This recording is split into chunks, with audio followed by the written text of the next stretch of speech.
मुंबईतील 14 धोकादायक पूल पाडून नवीन पूल बांधण्याचा निर्णय। काही पुलांच्या दुरुस्तीचं काम सुरू, काही पूल नव्याने बांधणार। जुन्या पुलांच्या अपघाताचा धोका लक्षात घेता महत्त्वाचा निर्णय।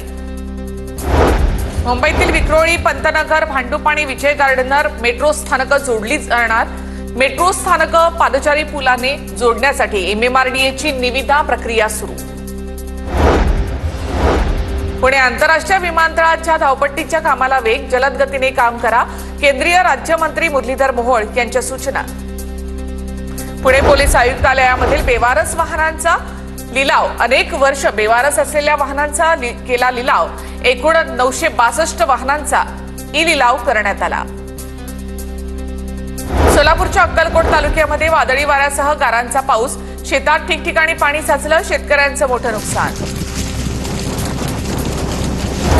मुंबई विमानतळावर आकाशा एअरच्या विमानावर मधमाशांचा हल्ला। क्विक रिस्पॉन्स टीमच्या सतर्कतेमुळे परिस्थिती आटोक्यात। छत्रपती संभाजीनगरमध्ये RTE पालक संघाची जिल्हाधिकारी कार्यालयासमोर निदर्शनं। बोगस उत्पन्नाचं प्रमाणपत्र घेऊन श्रीमंतांच्या मुलांना RTE मधून प्रवेश दिल्याचा आरोप, चौकशीची मागणी।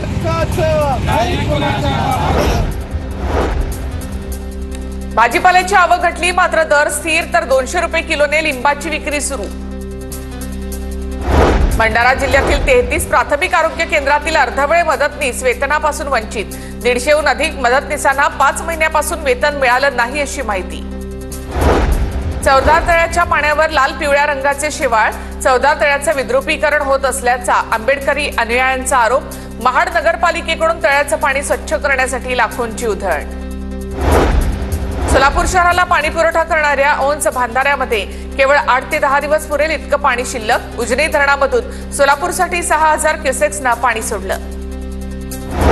अमरावती विमानतळाचं लोकार्पण 16 एप्रिलला होणार। मुख्यमंत्री देवेंद्र फडणवीसांच्या हस्ते शुभारंभ होणार। 16 एप्रिलला अमरावती विमानतळावरून पहिलं विमान मुंबईच्या दिशेनं झेपावणार। जळगावच्या जामनेर तालुक्यामध्ये 16 वर्षीय अल्पवयीन मुलीवर लैंगिक अत्याचार। लग्नाचं आमिष दाखवत आरोपीचा अल्पवयीन मुलीवर अत्याचार। आरोपी तरुणाच्या विरोधात गुन्हा दाखल।